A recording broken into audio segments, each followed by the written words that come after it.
Welcome back to my unserious, you shouldn't take it seriously, just a way to fill time before Black Ops 7 comes out series, Bad COD Takes. Yes, I've been very excited to make another episode of this, so I just decided I'm gonna make another episode of it. Today we're gonna be talking about how the Call of Duty community doesn't seem to value skill anymore, and how it just makes being a part of this community very frustrating. So let me explain something first. I have said in the past that there is no COD community because the player base is too big to quantify as a group of people with any sort of aligned goal or interest because just so many people play the game. But I've now refined this opinion a little bit. I think the community is anybody who decides to go past the game to interact with other people, other forms of content about the game. So you guys in my comment section, on my live streams, when you guys are in my Discord server, when I see you guys on Reddit or Twitter, you guys are part of the COD community, and I want to just make that clear going forward. That is what I mean when I say COD community. So how has the devaluing of skill hurt the community as much as it has? Well, it's rather simple. Nobody trusts anything anymore. Everybody's cheating, everybody's two-boxing, everybody's VPNing, everybody is doing something to manipulate the game to their advantage. And this level of accusation dates back a long time ago. And honestly, this is one of those na-na-na boo-boo moments where I get to say, hey, I've been playing Call of Duty since 2009, so my opinion's longer than yours, therefore more correct. And again, don't take this seriously, I just have to go based on my experience here and share my opinion. So, basically the opinion is this. I think people have found numerous ways, some more valid than others, to justify and make up for their massive fucking skill issues. I know this because all the way back on the Xbox 360, playing Modern Warfare 2, Black Ops 1, MW3, Black Ops 2, anytime somebody was doing really good, everyone in the lobby would say, yeah, so some of you know what I'm gonna say, like, he's modding, he's hacking, he's cheating, I'm lagging, he's lagging, lag switching. A YouTuber would post good gameplay back in the day, and what was it? Oh, they're smurfing, they're using another account, it's a different account, that's why the gameplay's so easy, skill-based matchmaking isn't hitting them. Yes, that was a topic all the way back in like 2010, 11, and 12. And now it's all of that, plus, oh, he has a Cronus, he's cheating, he's doing blank, he has this script running, he has this thing running, he has these macros going, and it's to the point now that you just can't upload good gameplay anymore.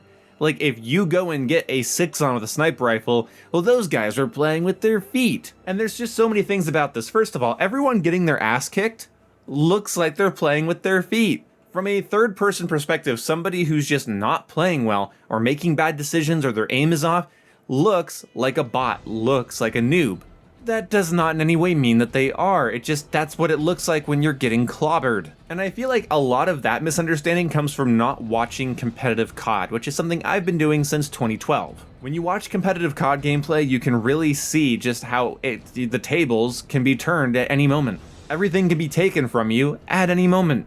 Call of Duty is a game of momentum, milliseconds, and millimeters. I'm gonna do a whole video about the 3 M's of Call of Duty, probably before BO7 comes out, because it's a fun topic. But because Call of Duty is so intuitive, snappy, and fast-paced, even back in the day, it's just there's so many variables, there's so little margin for error, and there's so many variables, you can just start to fall apart as a team, as a player, and it's not really the sign that you are a bad player, it's a sign that you're just getting bested, and sometimes you just have to suck it up. But it's like there's this weird entitlement now. Now nobody's just having a bad game and has to suck it up. Nobody's getting their ass kicked normally, everybody's cheating, and trust me, I know I have thrown out some accusations, and I've backed out of my fair share of EOMM bullshit lobbies that I know the game gave me, just because I had too good of a game the game before. Yeah, I'm not perfect here. But you know what's funny? When I've backed out of really sweaty lobbies where my team is getting its shit pushed in and the game's halfway over, you know, whatever, and like I back out and I look for a new game, I'm not modifying the game code, bro. I'm just going back into the matchmaking algorithm that everyone else has to go through to find a game. And whatever it gives me, I have to deal with. What if they're bad, I'm just supposed to not upload the gameplay? If they're bad, I'm supposed to go easy on them? No, they're worse than me. This is a game where there is one team, and then there's, get this, another team, and get this is where it gets really complicated. They have to fight each other. Okay, and so because there's only 2 teams, outside of very edge case draw moments, one team wins and one team loses. One person plays really well, one person plays really poorly. See how this works?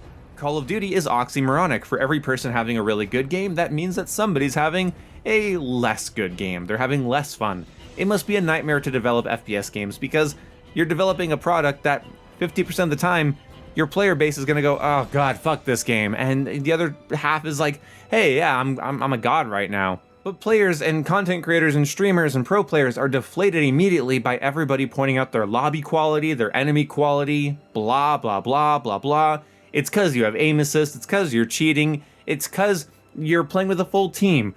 Try this in a different scenario, do a different match, be in a different game doing something else. You wouldn't be able to get away with that thing you're doing in Call of Duty in Battlefield. I've seen that take before. The awful Call of Duty take is kind of vague in this video. It's the general disparaging of any good or quality gameplay as if we're all supposed to be fighting people that are so much better than us. And the thing is, we do.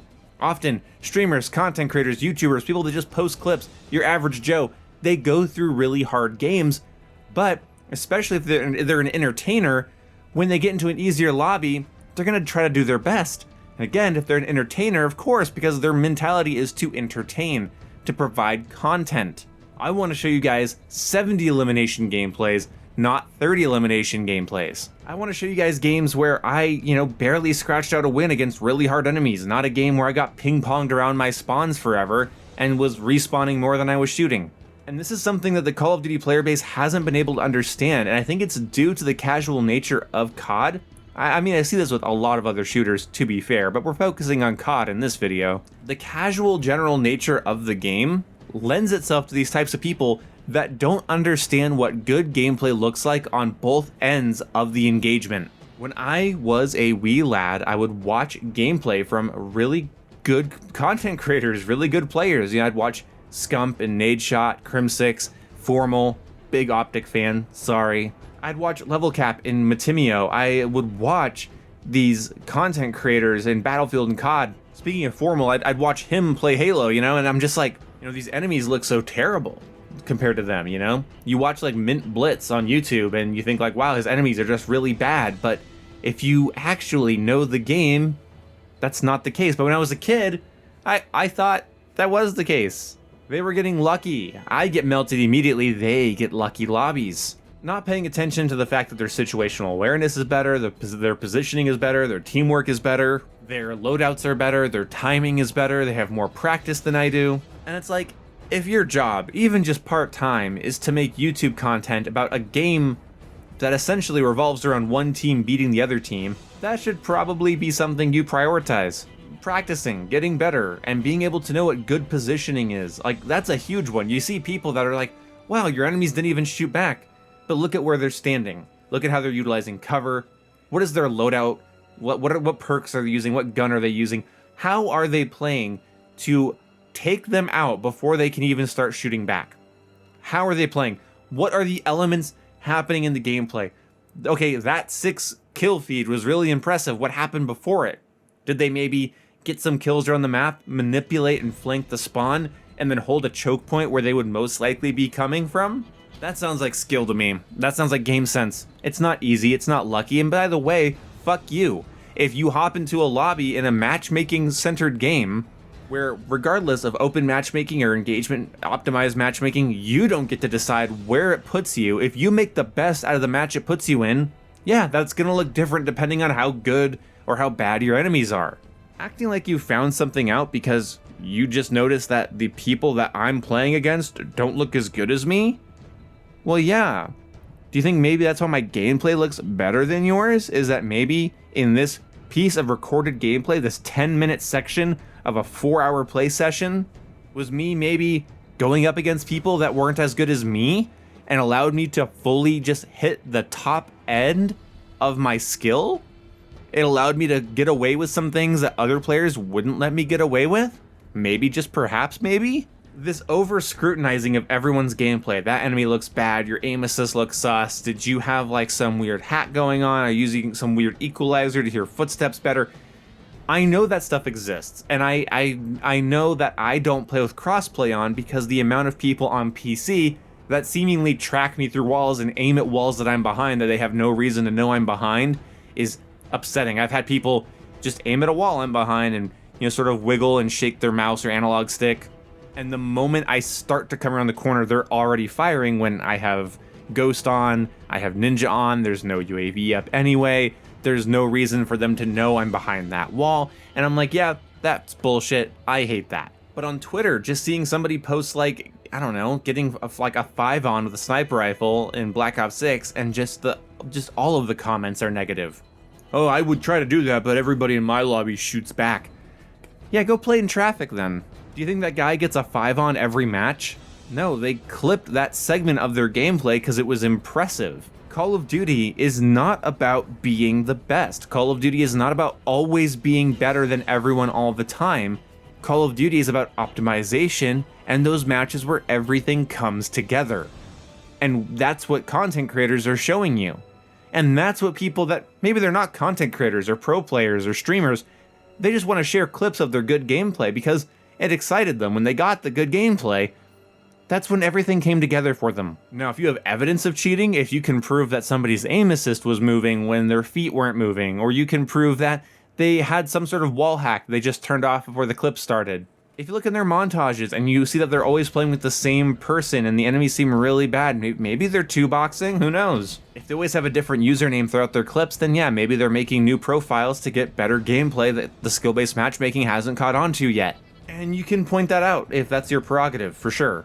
But I'm not talking about this. I'm talking about it happening all the time. Whether I'm watching Scump live stream, or I'm live streaming, or I upload good gameplay, or I see somebody post a clip on Twitter. Even people that are just solid pub players having a solid game with like a positive KD and like domination, like exclusive ace, he'll get some comment being like, oh yeah, I'd love to be able to play like this, but my enemies shoot me, and they actually have thumbs, so whatever.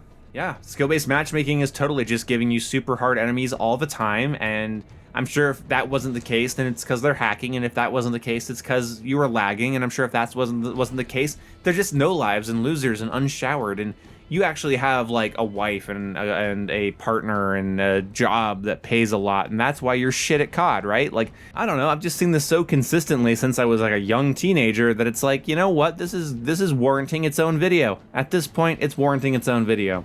Going into Black Ops 7 with open matchmaking, people are going to get paired up against people that are better than them and worse than them more often because of less strict skill parameters. So guys, you guys might see me get better gameplay because my enemies might not be as good as often. So I might actually get nukes, and I might actually get longer kill feeds, and I might actually have higher kill games. I really hope that's okay with all of you, because I would rather not second guess every good gameplay I have as it being some indication that I did something wrong, or that it doesn't matter because I do this for a living. Anyway, let me know what you think down in the comment section below, as long as you agree with me wholeheartedly. If you don't, I'll cry. Anyway, I'll see you when I see you. Goodbye.